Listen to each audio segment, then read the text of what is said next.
अस्सलाम वालेकुम, good morning, सुबह बखैर। गुड मॉर्निंग एवरीबॉडी, क्या हाल है? अच्छा अभी जो हमारा फीफा वर्ल्ड कप है ना, Did you just do that? Slip हो गया, मैं क्या करूं? It's okay, sorry. पानी पीना है आपने? Let's just ignore it and concentrate on the news this morning. भाई ये ऐसी चीजों से आपको ये तो पता चल जाता है कि ये शो लाइव है, टोटली अनस्क्रिप्टेड, कुछ भी हो सकता है। मुझे एक बात बताएं, दुनिया में और भी सारे लाइव शोज होते हैं, ये सारे सानिहात हमारे साथ क्यों हो रहे हैं? क्यों होते हैं? क्योंकि हम जरा एंटरटेनिंग भी है ना, हूँ बहू जो हमारे घरों में हो रहा होता है वो इधर भी हो रहा होता है। काफी मतलब आपका निशाना एक यहाँ कुछ ना कुछ अपसेट होता रहता है, उधर फीफा वर्ल्ड कप में अपसेट हो रहे हैं। ओए वो अपसेट, अच्छा छोड़ दे। अच्छा हम उनमें से हैं, हम उन बच्चों में से हैं जो ये सुनते हुए बड़े हुए हैं कि तुम्हारे हाथों में सुराख हैं। तो केस इन पॉइंट एग्जाम्पल आपके सामने है। अगर आंटी भी देख रही हुई ना आज ये शो तो कहेंगी इसने यहाँ भी नहीं छोड़ा, यहाँ भी ये होना था। अच्छा चलिए, ये अपसेट तो एक हो ही गया और क्या आगाज़ है हमारे मंडे का।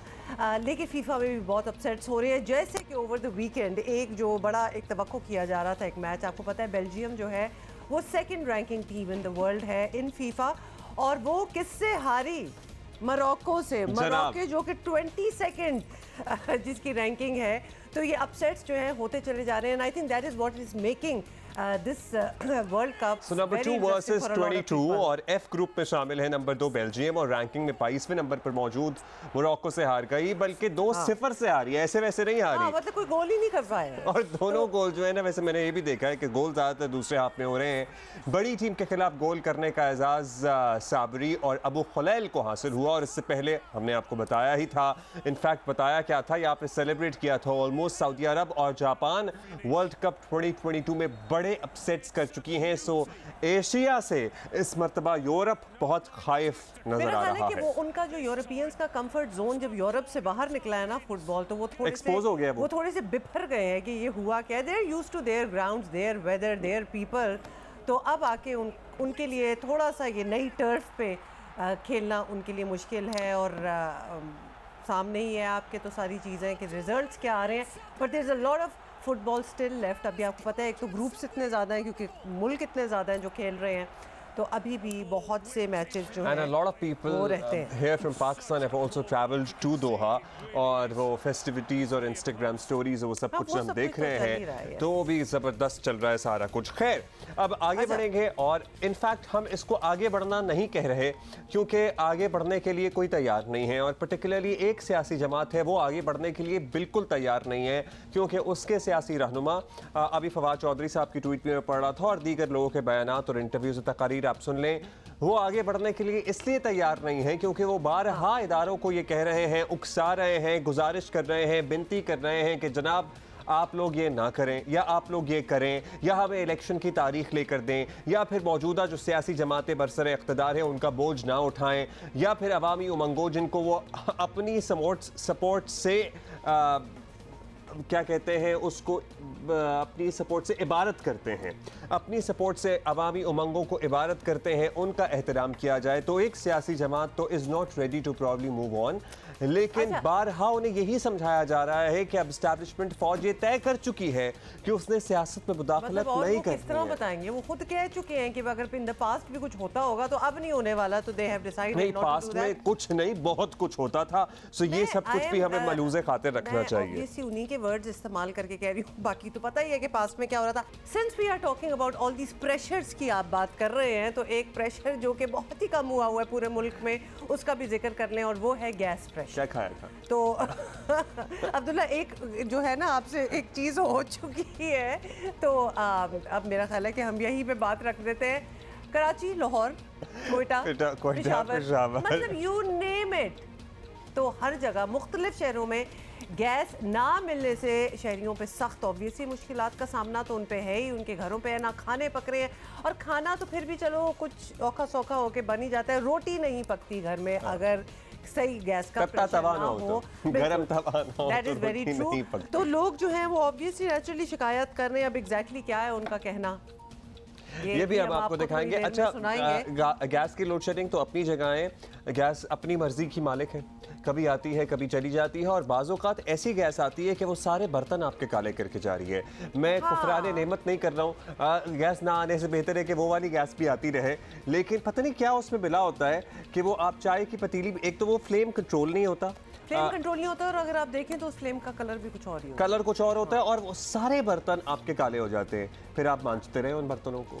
बट हैविंग सेड दैट, कि ना आने से बेहतर वो वाली गैस आना है, बिकॉज लोग जो हैं वो जो अल्टरनेटिव ढूंढ रहे हैं जिसमें लिटरली लकड़ियों पे भी आपको पता है ना कि खाने बन रहे हैं बहुत से घरों में, तो it is very difficult for everybody. And particularly ये जो सिलेंडर आप जिन कंडीशंस में रखा हुआ देख रहे हैं, तकरीबन हमारे सबके घरों में कमोबेश यही सूरत हाल है। हमारे यहाँ भी एक सिलेंडर है, उसके ऊपर ऑड टाइम्स के लिए एक चूल्हा सा फिट हुआ है, और बच्चों वाला घर है, कभी डर भी लगता है और बच्चों पे आप नजर तो रखते हैं, लेकिन आप वो फिर भी किचन में कभी एंटर हो ही जाते हैं ना। मेरी छोटी बेटी पर्टिकुलरली क्रॉल करते हुए, पंजाब में तो वही सिलेंडर जो है वो एज ए हीटर भी इस्तेमाल हो रहा है, मतलब या तो आप उस पर कुछ पका लें या अपना कमरा गर्म कर लें। मजबूरी तो होती है, लेकिन डर भी कितना लगता है। अच्छा, लोगों का क्या कहना है ये भी एक दफा सुनना है।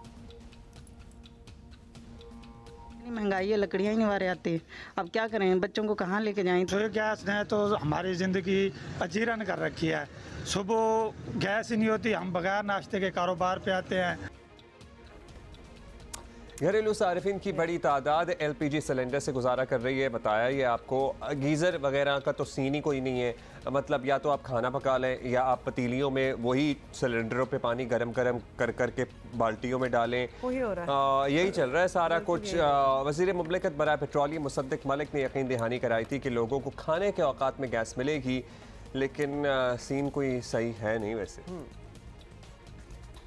सर्दियों में पिछले साल के मुकाबले में हम ज़्यादा गैस इकट्ठी कर चुके हैं। थोड़ी सी कर्टेलमेंट के बाद हम अपनी जो ज़रूरियात हैं घरेलू सार्फिन की वो पूरी कर सकें। कुछ कमी तो होगी जिसे हम कंटेन करेंगे, मगर इंशाल्लाह क्राइसिस नहीं पैदा होने देंगे। हमें हुक्म दिया गया है कि आप किसी ऐसे तरीक़ेकार से प्लान करें कि कम अज़ कम जो घरेलू सार्फिन, जो गरीब लोग हैं, जो घर में चूल्हा जलाते हैं या थोड़ी बहुत गैस इस्तेमाल करते हैं, उनके ऊपर एक टेडी पैसे का इजाफी बोझ ना पड़े। हम तकरीबन 70-80% जो घरेलू सार्फिन हैं कोशिश करेंगे उनको पर एक पैसे का भी इजाफी बोझ नहीं पड़े।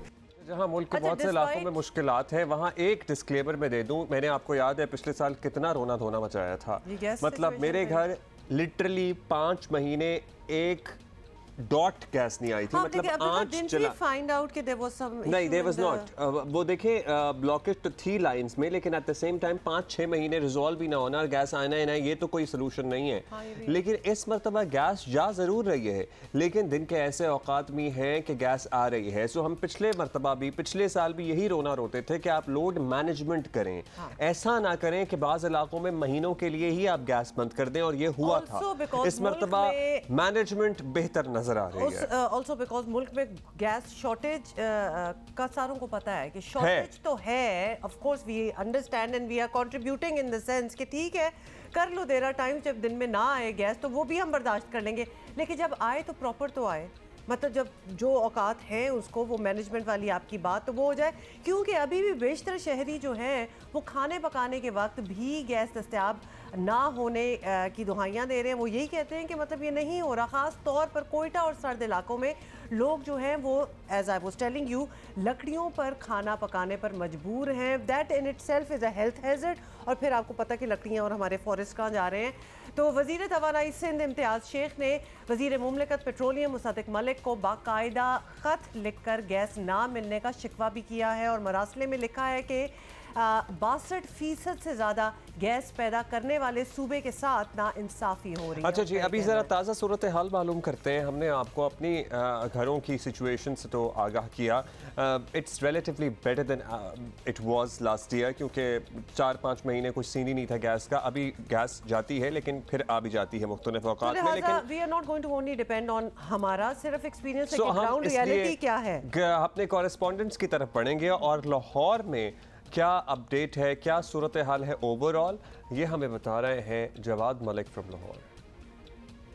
जी बिल्कुल, इस वक्त हम लाहौर के जो बाज़ इलाकों में देख रहे हैं कि जो सर्दी का अभी भरपूर आगाज़ नहीं हुआ, लेकिन लो प्रेशर की शिकायत मुतअद्दिद जगह से सामने आना शुरू हो गई हैं। ख़ास तौर पर वो आबादियाँ जो टेल एंड पर वाक़ हैं और या उनकी जो पुरानी लाइनें हैं, गुंजानबार आबादी है, वहाँ पर हमें देख रहे हैं कि बहुत ज़्यादा शिकायत सामने आ रही है। ख़ास तौर पर ख़वातीन का शिकवा है कि जब सुबह के वक्त नाश्ते की ज़रूरत होती है तो उस वक्त गैस का प्रेशर इतना कम होता है कि हमें बाज़ार से नाश्ता लाना पड़ता है, और फिर रात के वक्त जब ज़रूरत होती है, मर्द बच्चे वापस आते हैं घरों में, तो उस वक्त भी खाने की चीज़ें खाना पकाना बहुत दुश्वार होता है। और यही सूरत हम देख रहे हैं कि होटल मालकान, तंदूर मालकान, उनका भी यही शिकवा है कि वो गैस का बिल तो पूरा देते हैं, लेकिन गैस का प्रेशर इतना नहीं होता कि उस पर रोटी या खाना पक सके, तो वो बाज़ार से फिर लकड़ियाँ लाते हैं जो कि बहुत महंगी हो चुकी हैं, LPG लाते हैं जिसका सिलेंडर इस वक्त आसमान को बातें कर रहा है। तो इस वक्त हम देख रहे हैं कि लाहौर में, पंजाब भर के छोटे बड़े शहरों में, देहात में यही सूरत हाल है। आवाम सख्त परेशान है। सुई नौ गैस हुकाम से हमारी जब बात हुई, उनका यही कहना था कि सर्दियाँ चूँकि आगाज़ हो चुका है, हमारी भरपूर कोशिश है कि खाने के वक्त, नाश्ते के वक्त भरपूर गैस दी जाए, प्रेशर पूरा किया जाए। ताहम चूँकि हमारे पास सिस्टम में गैस उतनी मौजूद नहीं है, ये शिकायत जब आगे सर्दी बढ़ेगी, फॉग होगी, तो ये शिकायत आगे ज़्यादा होगी। तो there you have it, exactly जो हम बात कर रहे हैं वही यहाँ हमारे कॉरेस्पॉन्डेंट भी हमें बता रहे हैं। और ख़ासतौर पे मतलब नाश्ते और इस किस्म की चीज़ें भी अगर बाहर से मंगवानी पड़ जाएं तो वैसे ही महंगाई किधर जा रही है, मतलब कितना मुश्किल है कि रोज़ रोज़ आप यही करें। इन एनी केस ये तो चलो लाहौर का हाल हमने आपको बताया। अब आगे आपको फैसलाबाद, जिसको इंडस्ट्रियल सिटी भी कहा जाता है, सारी इंडस्ट्रीज़ जो हैं वो वहीं लगी हुई हैं। फैसलाबाद से हमें बता रहे हैं जी हमाद अहमद। जी, सर्दियों के आगाज़ के साथ ही फैसलाबाद के मुख्तलिफ़ इलाकों में गैस की बंदिश के मसले ने सर उठा लिया है। अक्सर इलाकों में सुबह और शाम के औकात में गैस का प्रेशर कम हो जाता है। कुछ इलाकों में गैस सिरे से ही दस्तयाब नहीं होती, जिसकी वजह से ख़वातीन को खाना तैयार करने में मुश्किलात का सामना करना पड़ रहा है। इन दिनों में सत्याना रोड के मुख्तलिफ़ इलाके हैं, सरगोदा रोड पर हजवेरी टाउन, महल्ला चिब्बा और दीगर मुख्तलिफ़ आबादियाँ हैं, गुलाम हमदाबाद का इलाका है। तो इन इलाकों में ज़्यादा शिकायत सामने आ रही हैं कि सुबह और शाम के औकात में ना सिर्फ गैस बंद हो जाती है, जबकि दिन के औकात में भी गैस का प्रेशर इंतहाई कम होता है। मुतबादिल के तौर पर शहरियों को या तो लकड़ियाँ जलाना पड़ती हैं या गैस सिलेंडर का इस्तेमाल करना पड़ा है।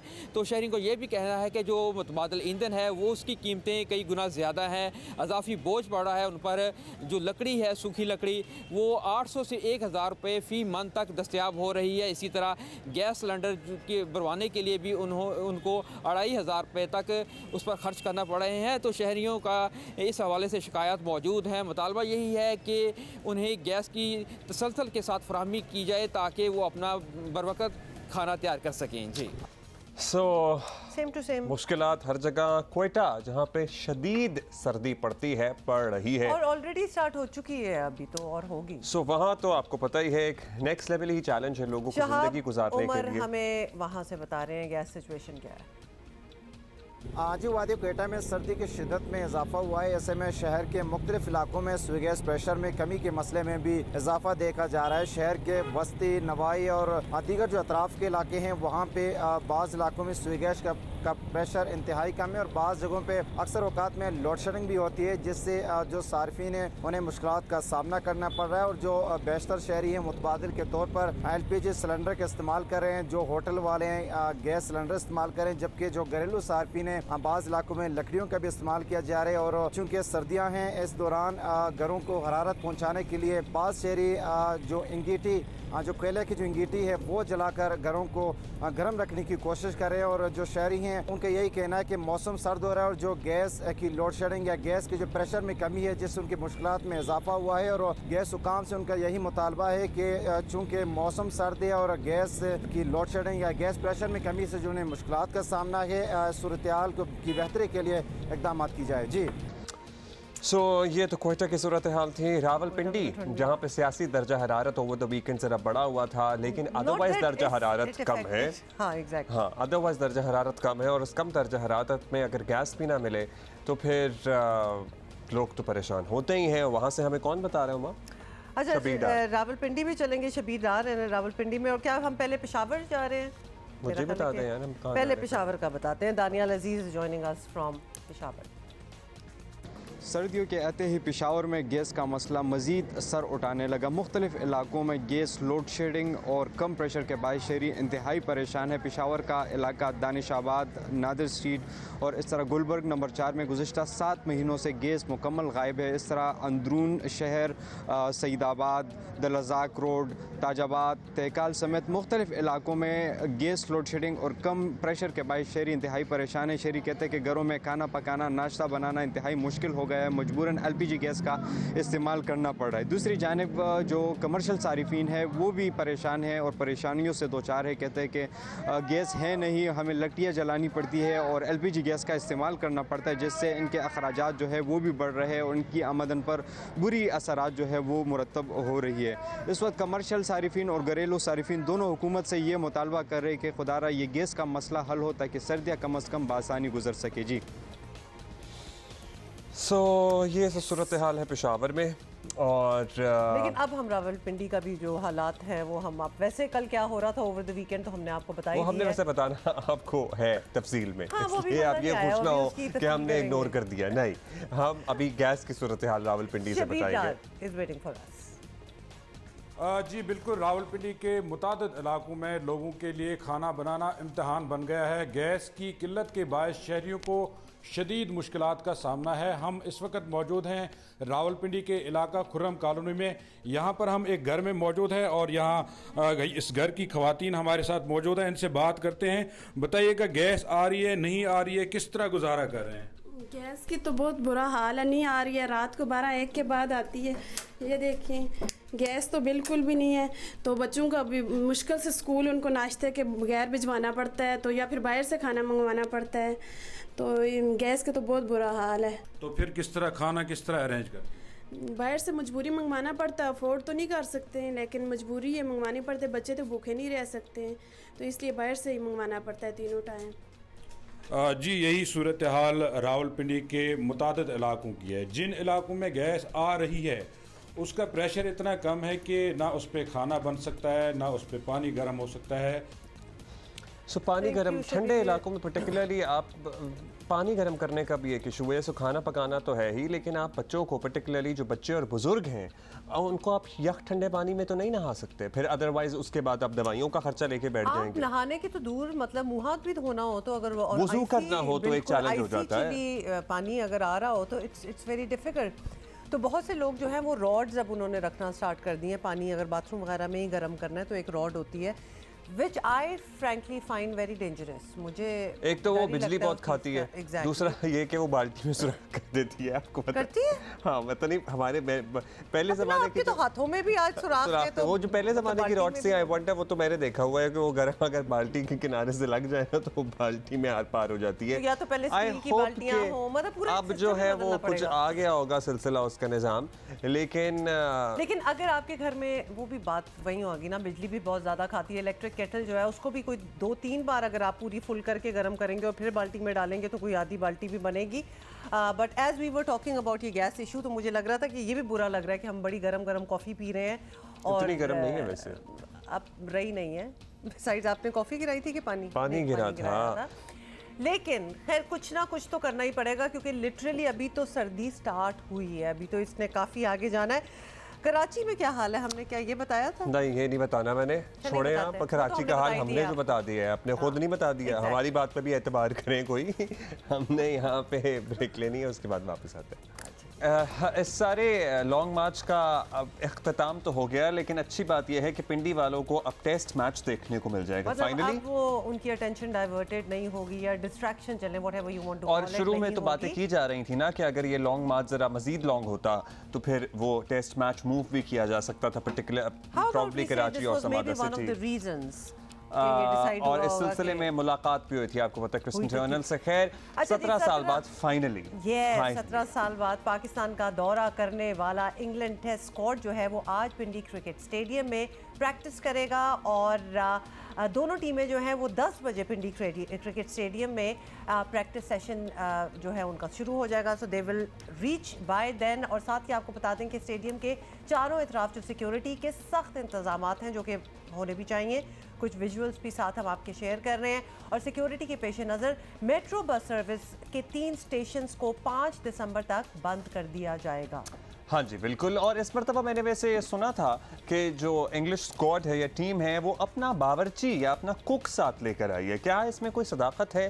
क्योंकि पिछली मरतबा बिल्कुल सदाकत है, क्योंकि पिछली मरतबा लाहौर में एक बड़े होटल में जो उन्हें खाने का सामना करना पड़ा, हम उसे खाना खाना नहीं कहते, उन्हें खाने का क्योंकि अब खाना चुनो तो चैलेंज बन जाता है, फिर आपको सामना करना पड़ता है। अच्छा, उसकी वजह से उन्होंने सोचा कि हम ले आए किसी को साथ। हम ये कुकिंग की बात कर ही रहे हैं, कुकी तो पीसीबी का ये कहना है, जो साथ वो अपना एक्सपर्ट कुक लेके आए हैं, वो कुकिंग पर से नहीं करेगा, लेकिन he will oversee the food जो कि टीम खा रही है, वो उसका न्यूट्रिशनल वैल्यू भी देखेगा और थोड़ा सा उसको बेहतर भी बनाने की कोशिश करेगा। इधर ही होगी, लेकिन ही will be the one who will oversee it. वैसे आई डोंट माइंड, मुझे तो अच्छी बात लग रही है, क्योंकि आप किसी और मुल्क जाएं कहीं भी तो कुछ अपना टेस्ट भी आपको चाहिए होता है, तो क्या ये बात हो कि अपना कुक जो है साथ थोड़े से आप अनकंफर्टेबल भी हो जाते हैं अगर if the players actually are not comfortable and it's a test series which obviously is a long one, so उसमें अगर आपके खाना भी आपको ना मिल रहा हो पसंद का तो फिर मुश्किल है रहना। That is very true.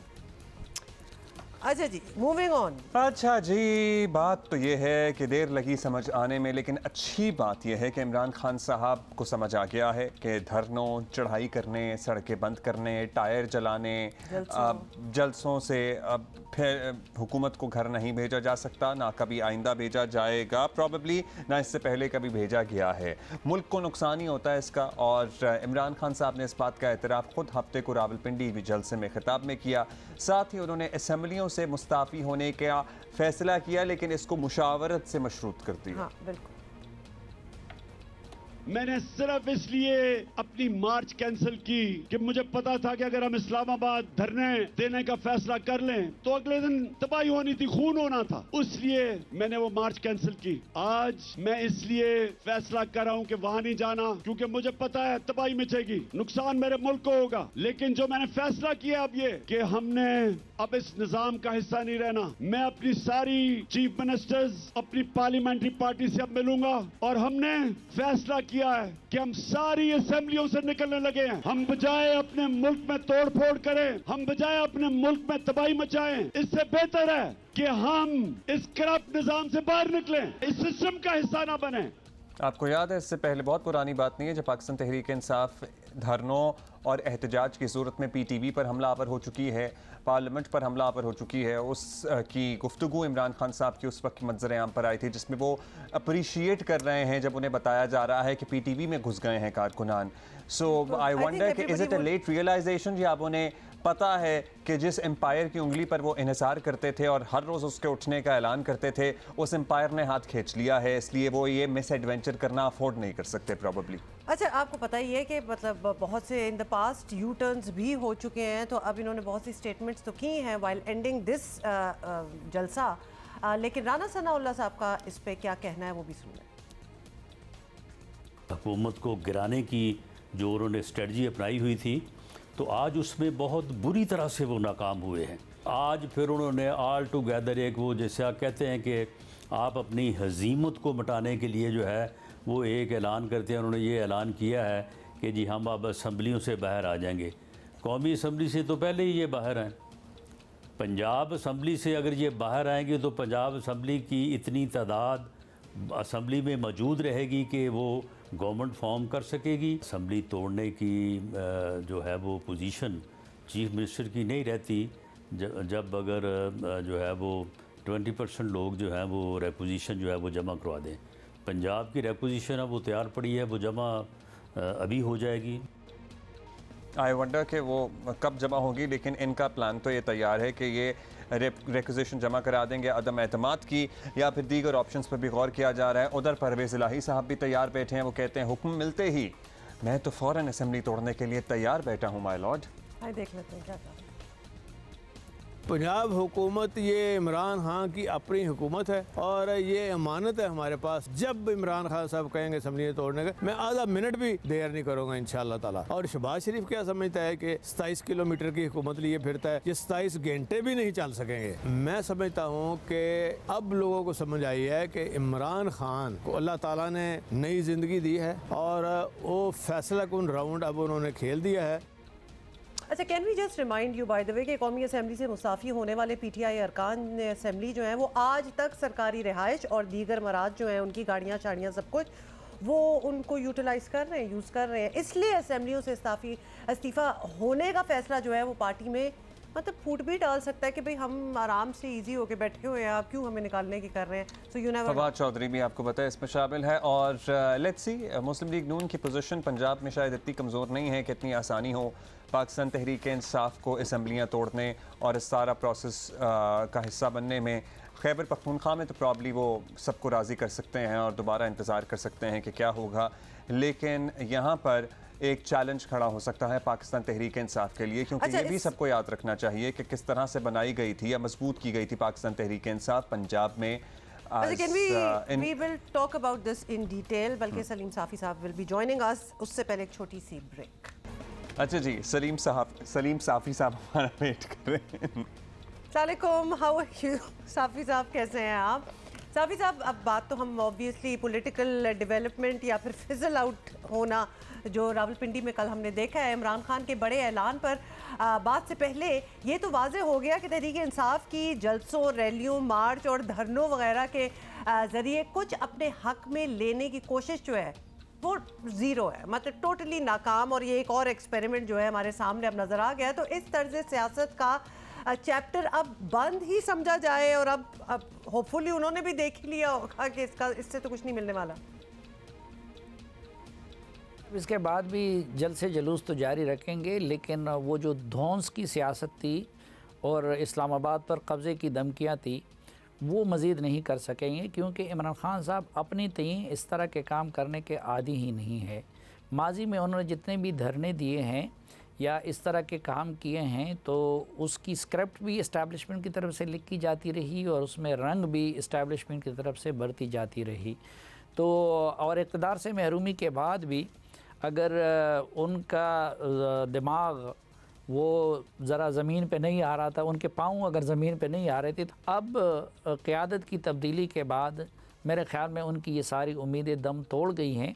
इसलिए वो जल्द से जुलूस तो करते रहेंगे, लेकिन किसी धरने का या किसी बड़े एडवेंचर का रिस्क नहीं लेंगे। चलें, जलसे वगैरह तो करते रहेंगे, धरने वगैरह का प्रॉपर्ली एडवेंचर नहीं करेंगे। और वो सपोर्ट जो थी वो भी अब नहीं है ना, जिसके बेसिस पे वो धरने वगैरह किया करते थे। अब बताइएगा साफ़ी साहब, इमरान खान के हाथ में आखिरी पत्ता खैबर पख्तूनख्वा और पंजाब हुकूमत का ही था। अब अपेरेंटली वो इस्तेमाल करने जा रहे हैं मुशावरत के बाद। पहले खैबर पख्तूनख्वा हुकूमत की बात कर लेते हैं। शहराम तराकई साहब के एक्सप्रेशन बता रहे थे कि ये ऐलान उन लोगों के लिए भी सरप्राइज था। तो क्या खैबर पख्तूनख्वा के हुक्काम हुकूमत छोड़ने के लिए तैयार हैं या हो जाएंगे?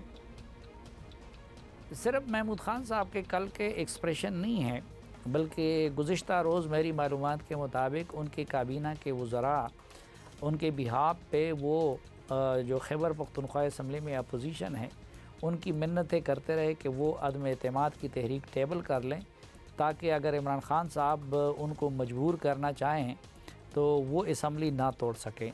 तो इससे आप अंदाज़ा लगा सकते हैं कि वो इमरान खान साहब के इस मंसूबे पे अमल दरामद के कितने ज़्यादा वो ख्वाहिशमंद है या मुतमन्नी है। तो मुझे नहीं लगता कि वो इतनी आसानी के साथ इमरान खान साहब के लिए खैबर पख्तूनख्वा असम्बली को तहलील करेंगे। अच्छा चलें, ये तो वहाँ की खैबर पख्तूनख्वा की भी बात होगी। अब ज़रा पंजाब की बात कर लेते हैं, जहाँ परवेज़ इलाही साहब ने इस पर तवक्को ऑब्वियसली कस्में वादे कर ली हैं कि ऑर्डर मिलेगा तो मिनट नहीं लगाएंगे और असम्बली जो है वो तोड़ देंगे। तो चौधरी साहब ने पीडीएम के बजाय इमरान खान के को वज़ीर आला बनने की ऑब्वियसली तरजीह दी थी कि वहाँ मैं बन जाऊँगा, और इसीलिए किया था क्योंकि 1 साल के लिए उनको कुर्सी चाहिए थी। तो अब वो कॉम्प्रोमाइज़ कर लेंगे एकदम से? एक तो ये कि परवेज़ इलाही साहब जब इमरान खान के पास जा रहे थे तो उससे सिर्फ 1 रात कबल इसी तरह के वादे दावे उन्होंने मुस्लिम लीग नून के साथ किए थे और फिर मिठाई और फूल लेके जरदारी साहब की खिदमत में भी हाज़िर हुए थे। इसी तरह के वादे परवेज़ इलाही साहब ने जनरल परवेज़ मुशर्रफ के साथ भी किए थे कि हम 100 साल तक उनको वर्दी में रखेंगे, लेकिन परवेज़ मुशर्रफ का क्या फिर उन्होंने पूछा। फिर तीसरी बात ये है कि ये बहुत कम लोग जानते हैं, लेकिन परवेज़ इलाही जानते हैं कि उनको पंजाब की हुकूमत इमरान खान ने नहीं किसी और ने दिलवाई है। इसलिए ये सब कुछ तो वो कहते रहेंगे, लेकिन मैं समझता हूँ कि वो इमरान खान की हिदायत पे मनवान अमल नहीं करेंगे, और ये हकीकत इमरान खान साहब को भी मालूम है। यही वजह है कि आपने देखा कि इमरान खान साहब FIR दर्ज करना चाहते हैं, तो अगर परवेज़ इलाही साहब इतने इमरान खान के ताबेदार हैं तो फिर उसी तरह FIR क्यों दर्ज नहीं करते। या फिर अगर वो इमरान खान साहब के इतने ताबेदार हैं तो वो ज़ख्मी टांगों के साथ इधर एहतजाज करने आ रहे थे, तो परवेज़ इलाही साहब ने उनके साथ देना क्यों गवारा नहीं किया। तो ये उनके सिर्फ सियासी बयानात हैं। हाँ, एक बात है कि चूँकि अगर परवेज़ इलाही को मुस्लिम लीग नून और पीपल्स पार्टी वज़ारत आला ऑफ़र नहीं करती और माजी की डील नहीं होती, तो फिर इस बात का इम्कान है कि ख़ुद परवेज़ इलाही के मफाद में भी ये जाता है कि वो पंजाब की असम्बली तहलील कर दे, क्योंकि उस सूरत में उनको पता है कि मौजूदा असम्बली में फिर मुखालिफ पार्टियों की हुकूमत आएगी और उसको ये भी ख़तरा है कि जो पिछले चंद महीनों में उन्होंने किया है तो शायद उससे उसका इंतकाम लिया जाएगा। चलें जी, बहुत शुक्रिया साफ़ी साहब। साफ़ी साहब, हमने कल फैसल वोडा साहब का इंटरव्यू भी सुना और उसमें अपेरेंटली वो आपको बता रहे थे कि इमरान खान साहब का मसला ये है कि उनके इर्द गिर्द जो लोग हैं वो उन्हें जो कहते हैं वो यकीन कर लेते हैं। जैसा कि हम सभी हैरान परेशान थे कि इमरान इस्माइल साहब के कपड़ों में से कौन सी गोलियां हैं जो निकल गई हैं, जिन्होंने उन्हें खराश तक नहीं पहुंचाई। खुदा का शुक्र है कि वो भी महफूज हैं, लेकिन ये क्या कहानी थी फिर। इसी तरह साबिक वफाकी वज़ीर दाखिला शेख रशीद साहब ने ट्विटर पे एक फुटेज जारी की है। हाँ, लेकिन उस फुटेज अभी हम दिखा देते हैं। उससे पहले जो अभी हम साफ़ी साहब से बात करते हुए शहराम तरकई की जो फुटेज थी ना कि he himself was shocked, please can we show, क्योंकि वो उनकी इतनी टेलिंग एक्सप्रेशन है उनका अपना भी कि जब खान साहब ने कहा कि जी हम रिज़ाइन कर देंगे असेंबलियों से, हम सारे एन मास जो है वो निकल आएंगे, तो ये न्यूज़ जो थी मेरा ख्याल है it was as much of a surprise for his own party members then for everybody else. और जो उनको जानते हैं वो जानते हैं कि मतलब ये तो बहुत ही चीज़ें कह देते होते हैं, जैसे कि 4 गोलियों वाली बात आपने की है, तो पता नहीं कहाँ से वो 4 गोलियाँ निकली हैं, लेकिन एक्सप्रेशंस जो हैं वो हमने वो फुटेज की आपने बात की थी ना शेख रशीद, फुटेज ना कहें, इनकलाब कहें, इनकलाब जो ट्विटर पे आया था कल, और शेख रशीद ने एक शेख रशीद साहब साबिक वफाकी वजीर दाखिला पाकिस्तान, उन्होंने एक ट्वीट की है। देखिए और सुनिए भी साथ साथ कि किस तरह वो ये मंजर बता रहे हैं कि पाकिस्तान आज़ादी के लिए, हकीकी आज़ादी के लिए निकल आया और ये छीन कर ली जाएगी आज़ादी। साउंड सुनेंगे ना तो इफेक्ट ज़्यादा आएगा। वैसे तो विजुअल भी देखेंगे तो कुछ शक होना स्टार्ट हो जाएगा। अच्छा, और लोग अगर अभी भी नहीं कुछ मान रहे, क्योंकि जिन्होंने नहीं मानना उन्होंने तो नहीं मानना, तो आप गूगल कर सकते हैं, या फिर अगर फिर भी नहीं मानना तो ना माने। और मुझे कभी इम्कान है इस बात का कि इमरान खान साहब को भी ये विजुअल अगर कोई दिखाए और ये कह दे कि ये रावलपिंडी के मनाजिर हैं तो वो मान लेंगे। प्लीज़ ऐसे ना कहो, मुझे ना तकलीफ होती है, कैसे कोई ये मान सकता है। जब वो ये मान सकते हैं कि इमरान इस्माइल के कपड़ों में से 4 गोलियां निकली हैं, कब किसी कपड़ों में से 4 गोलियां निकल आएँ और उसको आंच तक ना आए, जो कि अच्छा ही है कि नहीं आई और बखैर आफियत हैं ये तमाम लोग। It certainly does make you wonder कि ये बातें कहाँ से जनरेट होती हैं और उन बातों पे कैसे एतमाद करके, और ना सिर्फ एतमाद करके बैठ जाया जाता है, उनको आगे बताया भी जाता है हज़ारों लाखों लोगों के सामने। और मुझे यकीन है दिल में उसके बाद जब पता चल जाता है ना कि गलत बात थी, ये तो मतलब सिरे से ही सच नहीं थी, तो फिर आने जाना कर देते हैं उस पर। ये नहीं कि मजीद बात कर दो कि वो पहले वाली गलती हुई थी, वो ऐसा नहीं था, या फिर in Sheikh Rashid case I mean delete the tweet, just say कि भाई ओके गलती होगी, मैं डिलीट कर दूँ, नहीं पड़ी हुई है, 12 घंटे हो चुके हैं उस चीज़ को। नहीं जी, अभी हम आगे बढ़ेंगे और आपको बताएंगे। ट्वीट की बात चली रही है तो पाकिस्तान तहरीक इंसाफ के सेनेटर हैं आज़म सवाती, जिनको कल 2 रोज़ा जिस्मानी रिमांड पर FIA के हवाले कर दिया गया है। बहुत पुरानी बात नहीं है जब आज़म सवाती साहब इदारों पर तनकीद करने वालों को गद्दारी के सर्टिफिकेट खुद कुर्सी पर बैठ के, सोफे पर बैठ के बांट रहे होते थे, और उस वक्त भी हम उन्हें यही कहते थे कि ना करें क्योंकि ये मामलात गले पड़ जाते हैं, वक्त का पता नहीं लगता कब बदलता है। खैर, उन्हें FIA इस्लामाबाद की साइबर क्राइम विंग ने मजीद मुतनाज़ ट्वीट्स करने पर गिरफ्तार किया। उन्होंने खासी मुतनाज़ तकरीर भी की थी। बाय द वे, ट्वीट्स तो उनके मुतनाज़ चल ही रहे हैं, उनकी तकरीर भी खासी मुतनाज़ थी और वो इमरान खान साहब के सामने ये तकरीर कर रहे थे। अच्छा, साथ ही आपको बता दें कि FIR में आज़म सवाती पर इदारे के खिलाफ उकसाने के इल्ज़ाम जो हैं वो लगाए गए हैं और उनके खिलाफ मुल्क के कई शहरों में मज़ीद मुकदमात भी दर्ज कराए गए हैं। और एक सेनेटर और बुज़ुर्ग शहरी की गिरफ्तारी पर अक्सर लोग उनसे हमदर्दी का इजहार कर रहे हैं और इसे आज़ादी इजहार राय के हक़ में से भी जो है वो जोड़ा जा रहा है। लेकिन बात इतनी सादा नहीं है, क्योंकि आज़म सवाती ने अपनी ट्वीट्स में फ़ौजी अफसरान के ख़िलाफ़ इंतहाई नाजेबा और नाकाबिले कबूल ज़बान जो है वो इस्तेमाल की है। And if you are frequently checking Twitter, तो आपको पता ही होगा कि क्या अल्फाज इस्तेमाल किए हैं, बल्कि खुली धमकियां ही हैं, बल्कि अल्फाज खुली धमकियां हैं। आज़म सवाती का ट्रैक रिकॉर्ड है कि उन्होंने एक जाली वीडियो को भी सियासी मकासद के लिए इस्तेमाल करने की कोशिश की है। वज़ीर दिफा ख्वाजा आसिफ कहते हैं कि आज़म सवाती को खुद अपनी इज्जत का ख्याल नहीं, तो क्या किया जा सकता है?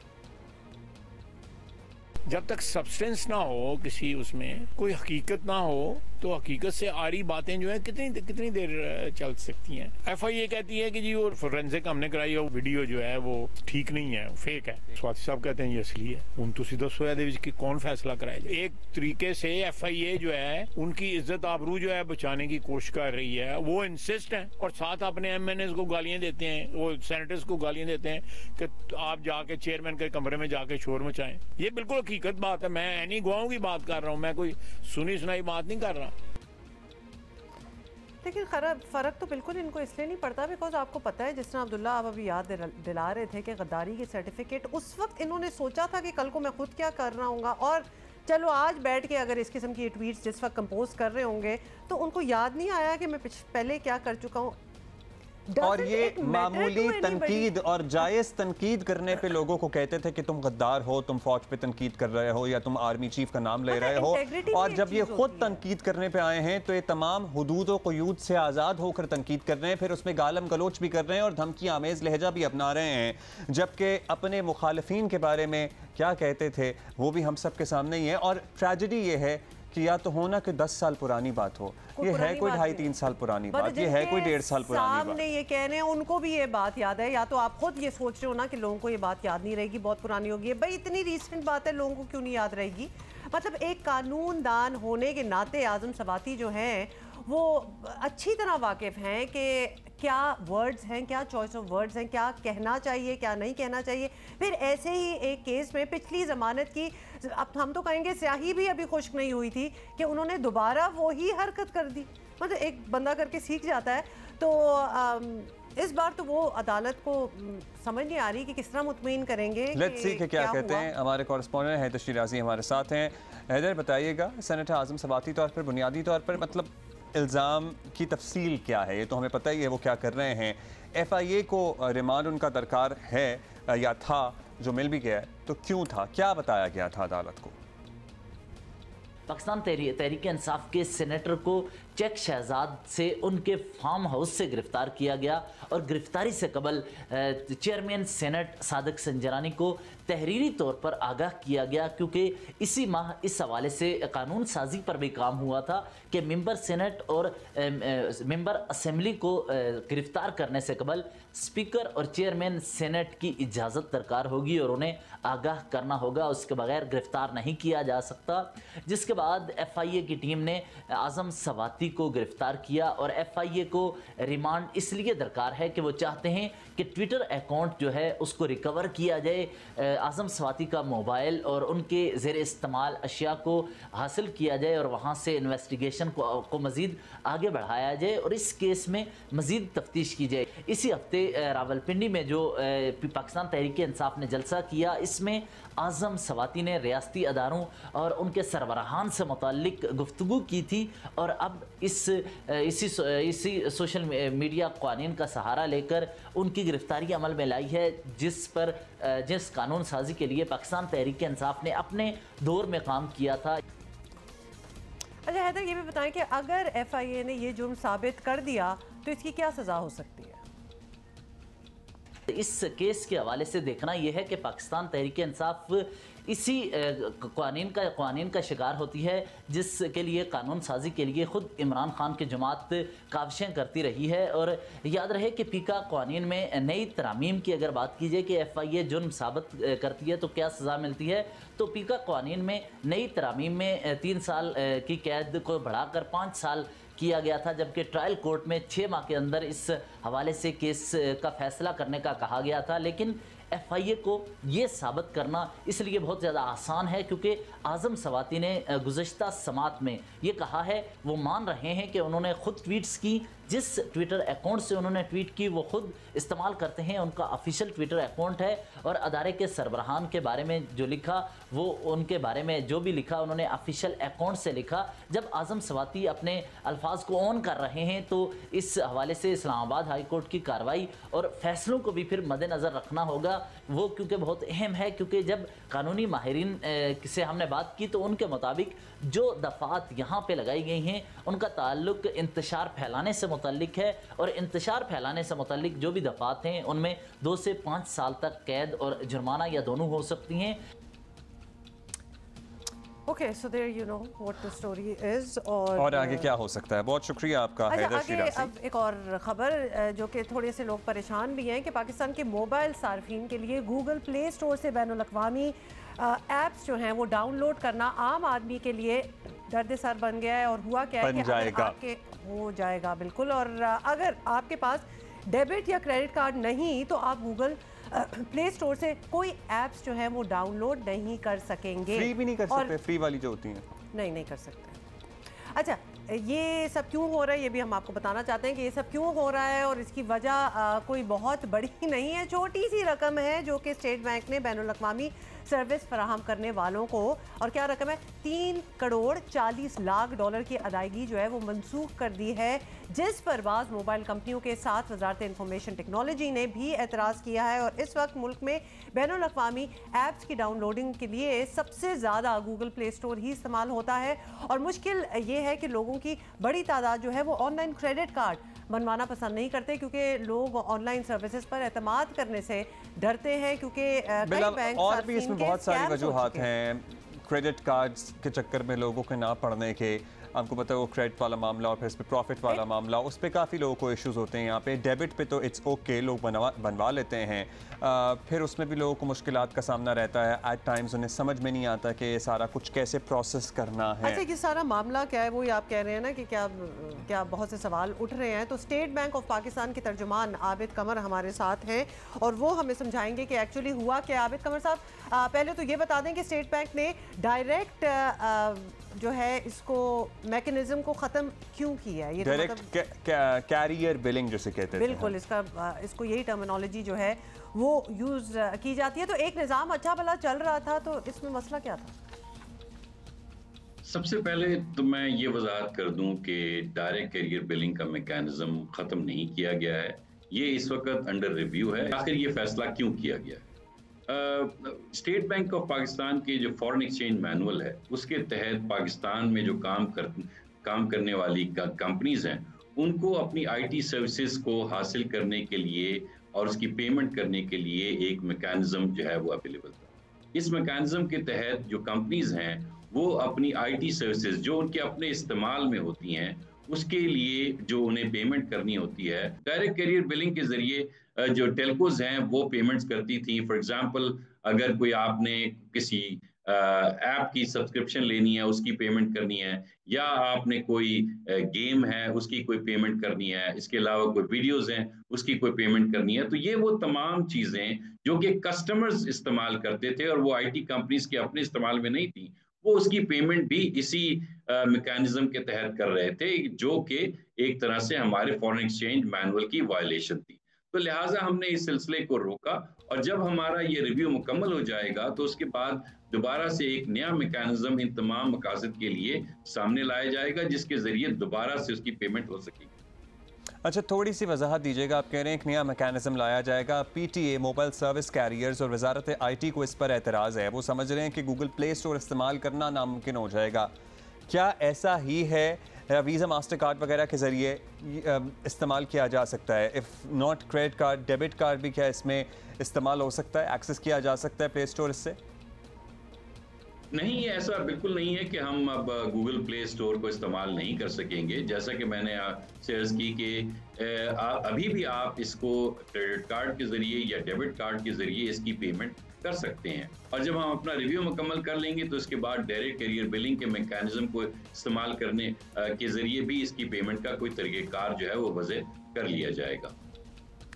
अच्छा, फिर ये तो चले बात होगी। एक और बात है जो आप बता सकते हैं कि स्टेट बैंक से जुड़ा एक और मामला बड़ा अहम है, और पॉलिसी रेट 1% बढ़ाकर महंगाई कंट्रोल करने की कोशिश का बताया जा रहा है, लेकिन साथ ये भी बताया गया है कि आलमी सतह पर हालात ऐसे हैं कि महंगाई तो बढ़ी ही है, तो मतलब ये कम करना काफ़ी मुश्किल हो जाएगा। तो फिर पाकिस्तानियों के लिए रिलीफ तो कहीं मुमकिन नहीं है, ये ऐसा ही लग रहा है। बिल्कुल हम ये जानते हैं कि हमारी जो मईशत है वो खासी सुस्त रवि का शिकार है और हमारी महंगाई में मुसलसल इजाफा हो रहा है। इस महंगाई में इजाफे की एक बुनियादी वजह वो तमाम ग्लोबल या डोमेस्टिक सप्लाई शॉक्स हैं जिसकी वजह से कॉस्ट ऑफ प्रोडक्शन में इजाफा हो रहा है। और इस शॉक की वजह से हमारे जो मुल्क में अमूमी जो कीमतें हैं या वेजेस हैं उस पर भी इसके असरात पड़ रहे हैं। ये भी खदशा था कि जो हमारी जो लॉन्ग टर्म इन्फ्लेशन एक्सपेक्टेशंस हैं, यानी हमारी जो लॉन्ग टर्म की जो महंगाई की जो तवक्कुआत हैं उस पर भी इसके मनफी असरात पड़ सकते थे और हमारा जो मीडियम टर्म ग्रोथ आउटलुक है वो भी इससे मुतासर हो सकता था। तो लिहाजा ये ज़रूरी था कि जो कॉस्ट पुश इन्फ्लेशन है उसके बढ़ने को नज़रअंदाज ना किया जाए और इसी वजह से कमेटी ने फैसला किया कि पॉलिसी रेट में 1% का इजाफा कर दिया जाए। यहाँ मैं ये भी बताता चलूँ कि मॉनेटरी पॉलिसी कमेटी का ये भी मानना है कि ये जो तमाम हम मेजर्स ले रहे हैं इसकी जो शॉर्ट टर्म कॉस्ट है वो अगर हम इन कीमतों को इसी तरह से मुस्तहकम होने दें तो उसकी जो लॉन्ग टर्म इकोनॉमिक कॉस्ट है वो उसके मुकाबले में कहीं कम है। तो लिहाजा आज ये फैसला करना ज़्यादा मुनासिब है कि पॉलिसी रेट में इजाफा कर दिया जाए, ना कि इसको जो है वो हम ना करें और इसकी वजह से इकॉनमी को इसके कोई नेगेटिव असरात इसके ज़्यादा हों। इस मॉनेटरी पॉलिसी कमेटी ने यह भी कहा कि चूंकि इस इजाफे में काफ़ी एक बड़ा कंट्रीब्यूशन फूड इन्फ्लेशन का है तो इसके लिए ज़रूरी ये है कि फूड इन्फ्लेशन को कम करने के लिए जो इसकी जो सप्लाई चेन बॉटलनेक्स हैं उसको दूर करने के लिए एडमिनिस्ट्रेटिव मेजर्स लिए जाने चाहिए। सो आप लॉन्ग टर्म डिज़ास्टर को कम करने के लिए शॉर्ट टर्म कुछ नुकसान उठाने की या कुछ मुश्किल फैसले करने की बात कर रहे हैं। बहुत शुक्रिया आपका, आबिद कमर साहब हमारे साथ मौजूद हैं। वैसे ये इंटरेस्ट रेट या पॉलिसी रेट्स तो पूरी दुनिया में ही बढ़े हैं। I was speaking to a friend, हम इससे पहले कनाडा की बात कर रहे थे, उन्होंने वीज़ा ऑफिस चूँकि शिफ्ट करने का प्लान बना लिया है। सो 0.5 होता था वहाँ पे इंटरेस्ट रेट और अब 10 साल बाद 5% पे पहुँच गया है। वेलकम। आपको बताएं कि वीकेंड पे क्या हो रहा था। फ्रेयर हॉल कराची में मौसमियाती बहरान के उन्वान से अदबी मेला ख़त्म हो गया और मेले में दर्जनों अहम अदबी, सियासी और समाजी शख्सियात ने शिरकत तो की, लेकिन उनमें फौजिया मनीला भी शामिल थीं और सादकीन गैलरी में उनकी डायरेक्शन में बनाई गई द लॉस्ट ललाबाई खूबसूरत एनिमेशन पेश की गई और एनिमेशन भी, इमर्सिव आर्ट भी, बहुत सी चीज़ें हैं जो कि इसके अलावा भी इंस्टॉलेशंस इनकी थी और बहुत कुछ लोगों को देखने का मौका मिला। साथ में देखकर इस पे बात करने का, जिसे कहते हैं ना, मौका दिया गया, क्योंकि आर्ट तो है ही लेकिन this is art for reason is well, art with a cause is well, क्योंकि इनकी एक और इंस्टॉलेशन है जो कि रिसाइकल्ड आइटम्स से बनाई गई है। देख के भी आपको पता लग जाता है। लेकिन हम ये तमाम बातें पूछने के लिए हमने दावत दी है और ख़ुद ही मौजूद हैं फौजिया मनीला साहिबा, इज़ अ विजुअल आर्टिस्ट। उनसे बात करते हैं। फौजिया साहिबा, क्या खूबसूरत मौजू को आपने, जिसे कहते हैं ना, कूजे में बंद कर दिया, इतने वसी मौजू को। ये जो द लॉस्ट ललाबाई है और फिर वो रिसाइकल आइटम्स की इंस्टॉलेशन है, साथ साथ हम विजुअली चलाएंगे भी ताकि जो साथ की हम बात कर रहे हैं वो देख भी सकें लोग। ज़रा इनके बारे में बताइए। सबसे पहले हुमा और Abdullah, thank you very much. ये मेरा फेवरेट मॉर्निंग शो है। Thank you. मैं वैसे नहीं देखती मॉर्निंग शोज लेकिन this is a very meaningful morning show. तो अभी आई एम थैंकफुल टू अदब फेस्टिवल जिन्होंने मुझे बुलाया, अमीना सैयद और पाकिस्तान लर्निंग फेस्टिवल जिसने मेरी शिरकत जो है ना एग्ज़िबिशन के पॉसिबल बनाई। तो ये एक बहुत अहम मौजू है जिसके ऊपर मैं बहुत सालों से काम कर रही हूँ, क्योंकि मेरी मदर इन लॉ एक जर्मन ख़ातून थी, पाकिस्तान, वो ज़्यादा पाकिस्तानी थी क्योंकि 60 साल उन्होंने पाकिस्तान में गुजारे और लास्ट ईयर उनकी डेथ हुई। जो भी इन्वायरमेंट की फील्ड को जानते हैं वो जानते हैं, हेल्गा अहमद का नाम, वो इन्वायरमेंटलिस्ट थी। इन्वायरमेंट, उनके लिए पानी और हर कुदरत की जो एक गिफ्ट होता है ना, इस तरह होता था जैसा सोना या हीरा हो। तो उनसे मैंने ये सीखा। तो मैं ना सिर्फ एक आर्टिस्ट हूँ बल्कि एक इन्वायरमेंटलिस्ट भी हूँ और ये जो टॉपिक था और ये मौका था, ये बिल्कुल मेरे लिए आइडियल था, क्योंकि उसमें जो हम लोगों का एग्ज़िबिशन था, मेरा काम था the lost lullaby of mother earth. सारा जो मेरा पिछले 6 साल मैंने काम किया है पाकिस्तान और जर्मनी में, उसको जो क्यूरेट किया वो यहाँ कराची की बहुत मशहूर क्यूरेटर हैं पौमी अफजल, और उन्होंने बहुत खूबसूरती से उसको डिस्प्ले किया।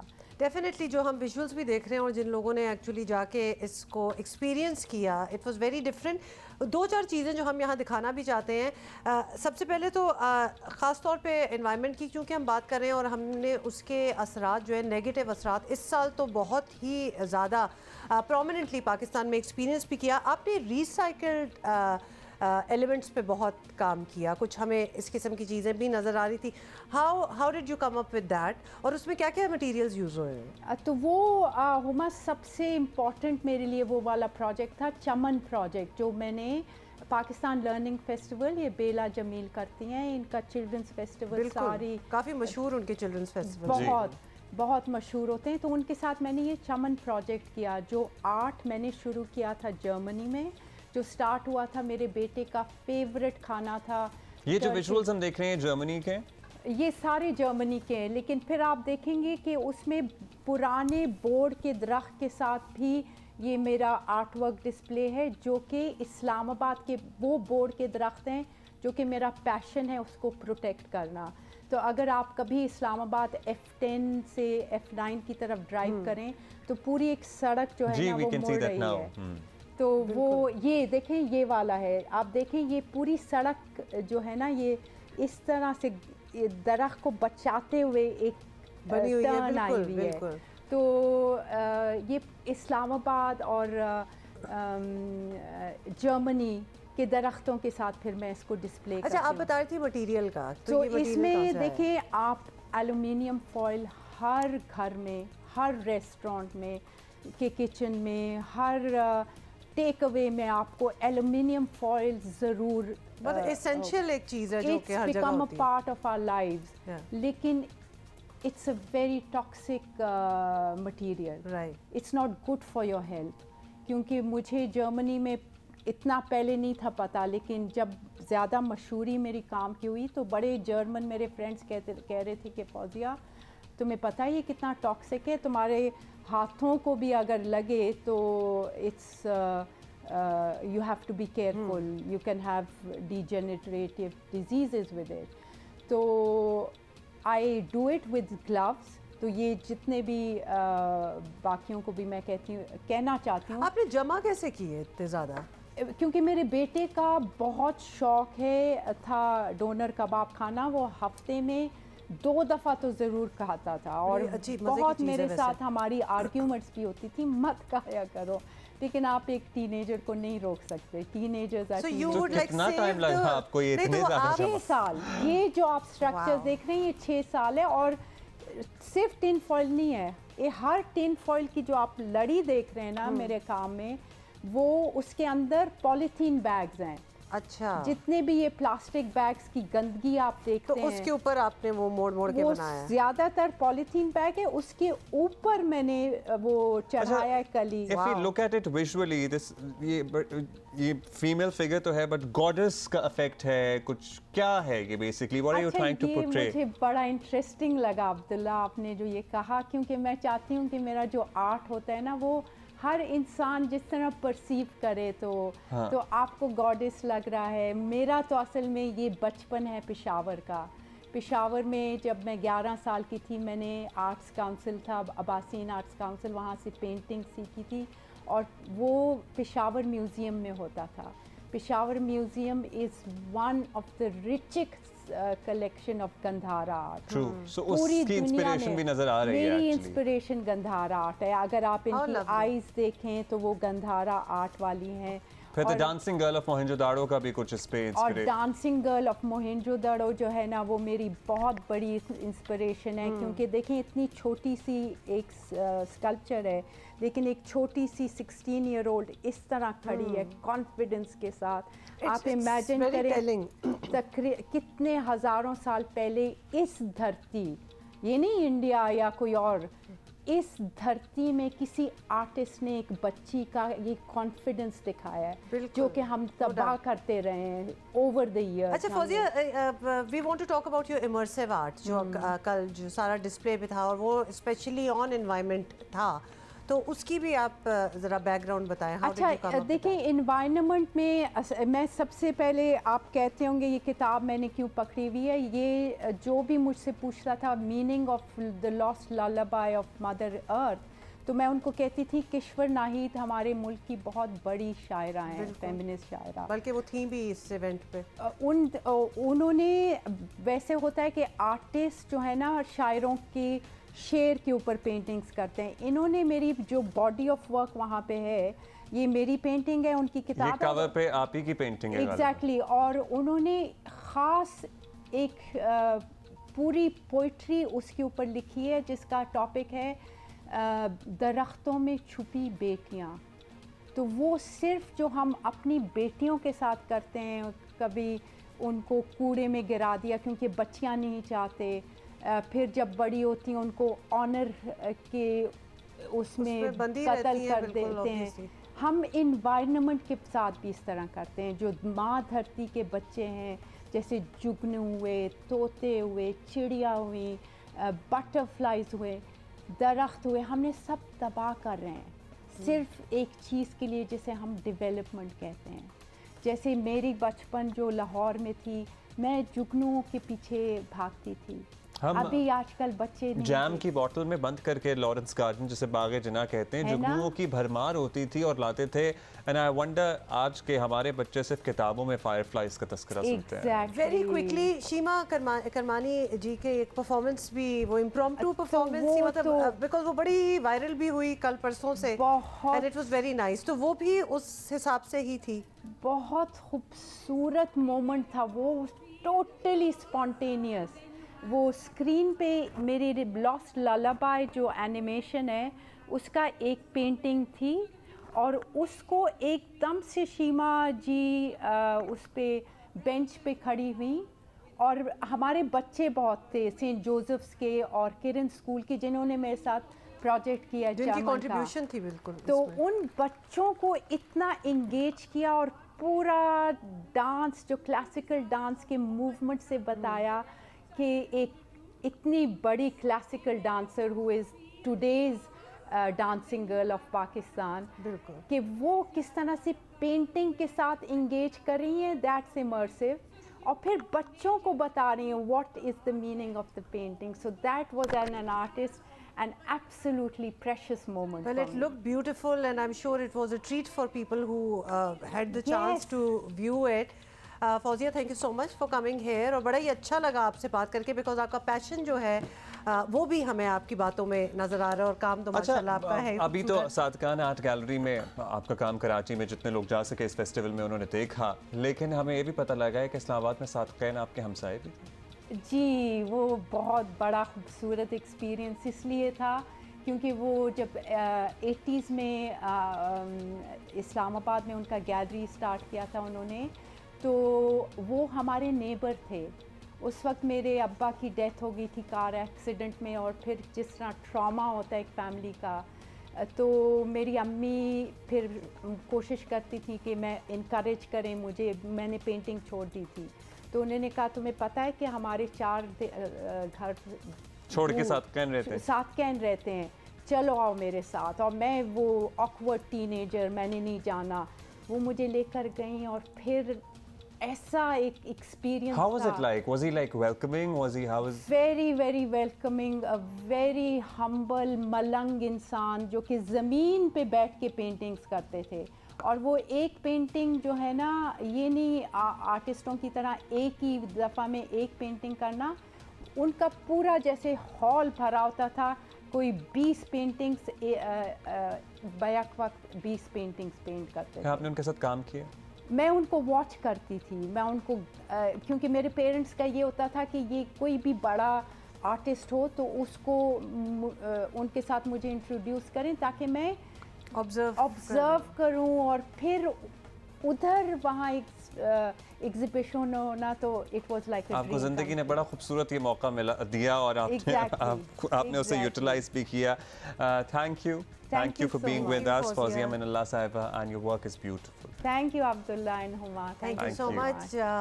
हम लेंगे The Legend of Maula Jatt को ना हम अब नाम रीनेम कर रहे हैं The Magic of Maula Jatt, because इस मूवी ने जो कमाल किया है पाकिस्तान फिल्म इंडस्ट्री के लिए, पाकिस्तानी आर्टिस्ट के लिए, मेरा ख्याल है एक उम्मीद हुई है कि भाई हमारी मूवीज़ इस काबिल अब हो चुकी हैं कि वो लिटरली कोई क्लिक कर गई तो वो झंडे गाड़ सकती है, और मौला जट ने ऐसा ही किया। वैसे मैं कहता हूँ कि नाम भी ऐसा आपने तो मैजिक का है, लेकिन लेजेंड ऐसा टिच बैठता है कि लेजेंडरी स्टेटस ही हासिल कर गई ना। एग्जैक्टली हो ही गया है। तो जी कल Fawad Khan the star of Maula Jatt ने अपनी बर्थडे सेलिब्रेशन भी की, और साथ ही 200 करोड़ प्लस जो कमा ली है मूवी ने उसकी सेलिब्रेशन भी हुई, और इसके कुछ विजुअल्स जो है सोशल मीडिया पे बड़े वायरल थे, हमने कहा आपके साथ भी शेयर कर लें। वैसे बर्थडे इनकी कल है, टुमारो, हाँ, तो पार्टी इन्होंने कल कर ली। 29 नवंबर को इनकी सालगिरह है, क्योंकि वीकेंड नहीं है, मेरा ख्याल है वीकेंड होना भी ज़रूरी होता है ना सालगिरह मनाने के लिए। सो वो वीकेंड पे इन्होंने सेलिब्रेट कर ली सालगिरह, और अपनी फिल्म की सेलिब्रेशन भी साथ साथ की। फिल्म की टीम और वो सारे प्रोड्यूसर वगैरह सब लोग भी मौजूद थे। खैर अभी हम coming back to the FIFA world cup, जो इसको अपसेट वर्ल्ड कप का नाम भी दिया जा रहा है, और ग्रुप एफ में शामिल आलमी नंबर 2 बेल्जियम की शिकस्त का तो आपको बता ही चुके हैं हम। इससे पहले जर्मनी और स्पेन के दरमियान मैच भी दिलचस्प मुकाबले के बाद 1-1 गोल से बराबर रहा है। और कौमी फुटबॉलर सद्दाम हुसैन हमारे साथ मौजूद हैं। सद्दाम, कैसे हैं आप? सद्दाम, इससे पहले जब हम आए थे तो इतने बड़े बड़े अपसेट्स नहीं हुए थे, आपसे जब बात की थी स्टार्ट हुआ था, लेकिन अभी तो काफ़ी मैचेस हो गए। तो what is different this time? मतलब क्या माहौल का, कंडीशंस का फ़र्क है, या तैयारी एशियन टीमों ने बड़ी अच्छी की है इस मरतबा? यस, काफ़ी अब्दुल्ला डिफरेंट होगा इस मरतबा, क्योंकि जिस तरह एशियन टीमें परफॉर्म कर रही हैं, आप सऊदीया का देख लें जो अर्जेंटीना को मतलब उन्होंने ब्रेक कर दिया था, आलमोस्ट एलिमिनेशन की तरफ चली गई थी अर्जेंटीना, बट मेसी ने परफॉर्म अच्छा किया, कम बैक जो जितने अदर, जापान ने जर्मनी को जो है ना बीट कर दिया। तो मतलब जितने भी टीमें हैं जो एशियंस, मोस्टली जो जापान हो गया, ईरान हो गया, जो गल्फ़ की कुछ टीमें हैं, because they mostly they are league are very strong, और मोस्टली प्लेयर जो है ना जर्मनी वगैरह भी खेल रहे हैं, तो यूज़ टू है। दूसरा उनको इम्फेक्ट पड़ा हुआ है जो ये जो मामला कंट्रोवर्शियल बहुत चला है, तो यूरोपियन टीम में ज़्यादा फोकस मेरे ख्याल में परफॉर्मेंस से हट गए, जो अदर जो इश्यूज़ हैं उन पर ज़्यादा फोकस कर रहे हैं, तो इस वजह से काफ़ी, और वेदर की वजह से भी मैं समझता हूँ काफ़ी परफॉर्मेंस पे फ़र्क पड़ा टीमों का। अच्छा, टॉप 2 या टॉप 3 टीमें आपको अल्टीमेटली कौन नजर आ रही हैं इस वर्ल्ड कप की? Definitely my favourite Brazil is number 1, then दिपाई champion France was very outstanding, already round of 16 के लिए क्वालिफाई कर लिया है, लेकिन अब स्पेन का भी अच्छी पोजीशन है, तो अदर और भी मतलब कि जापान है एशियन टीम से। अच्छा सदाम, तो फिर आज तो बड़ा इंपॉर्टेंट मैच है फिर ग्रुप एच का, ब्राज़ील वर्सेस स्विट्जरलैंड। यस, तो ये आप किस तरह देख रहे हैं? यस, इस will be a great match, लेकिन स्विट्जरलैंड की भी परफॉर्मेंस अच्छा है, उनके कुछ प्लेयर्स हैं, शकीरी और दूसरे अदर कुछ इम्पोर्टेड उनके प्लेयर्स हैं, तो टफ टाइम दे सकते हैं, लेकिन इस वक्त ब्राज़ील की जो स्ट्राइक लाइन है उसके पास बहुत बेहतरीन फोर्स है।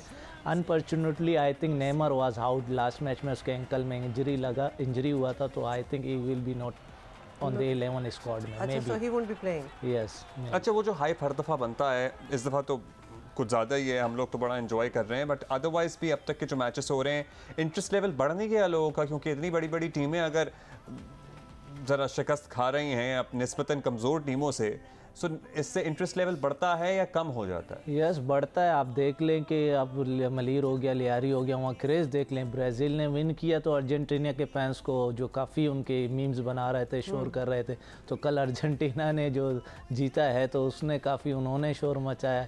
और एक और इंटरेस्टिंग चीज़ ये है, हम वर्ल्ड कप देखते हुए तो आ रहे हैं, this is the most expensive world cup. इससे पहले जो वर्ल्ड कप उससे एक्सपेंसिव, अभी तक जो उनके फीफा प्रेसिडेंट के जो वेबसाइट उनके रिपोर्ट के मुताबिक 2.89 मिलियन टिकट सोल्ड हो चुके हैं, उनका अंदाज़ा है ये 300 मिलियन तक भी जा सकता है। आपका नहीं इत्तेफाक हो रहा जाने का? बाकी बड़ा टेम्पटिंग तो है कि obviously you would want to go. वैसे हम एक बात बताएं, a lot of the people जो कि कतर में वर्ल्ड कप देख रहे हैं वो रह दुबई में रहे हैं, बिकॉज दुबई से कतर की फ़्लाइटें लिटरली 150 दिरहम की भी हैं। सो आपने अगर if you are there and you want to watch, आज इसीलिए फीफा के लिए ही, सो दोहा और फ्लाइट है तकरीबन 25 मिनट की बस, तो छोटी सी फ्लाइट है, कम पैसों में है। सो अ लॉट ऑफ पीपल जो सारे इवेंट्स नहीं देख रहे, कुछ मैचेस देखना चाहते हैं, तो उनका आना जाना एक जो है वो लगा हुआ है, so that is quite cool. अच्छा, कल के कुछ मैचेस में हम कनाडा और क्रोएशिया को भी देख रहे थे, कौन सी team should have played better, क्योंकि क्रोएशिया ने तो ख़त्म कर दिया कनाडा को अपने 4 गोलों से। यस डेफिनेटली, अगर कनाडा का स्टार्ट देख रहे हैं 2 मिनट में डेविस ने बहुत खूबसूरत गोल किया कनाडा, लेकिन संभाल नहीं सकी उसको। It's a very great opportunity था कि आप एक मतलब अच्छी टीम को फर्स्ट गोल 2 मिनट में स्कोर किया, उसको अगर बरकरार रखते, लेकिन उनमें काफ़ी मिस्टेक हुई। Canada going to press in ऊपर साइड पे उसको प्रेस करना चाहती between big space in behind. So Croatia ना, क्योंकि एक्सपीरियंस टीम है, टेक एडवांटेज लास्ट ईयर का। चलें सद्दाम, अभी हमें यहीं डिस्कशन रोकनी पड़ेगी, हम आपको बुलाते रहेंगे, आपको पता ही है। Thank you so thank you for being with us this morning again. We're going to see you tomorrow. It's just the start of the week.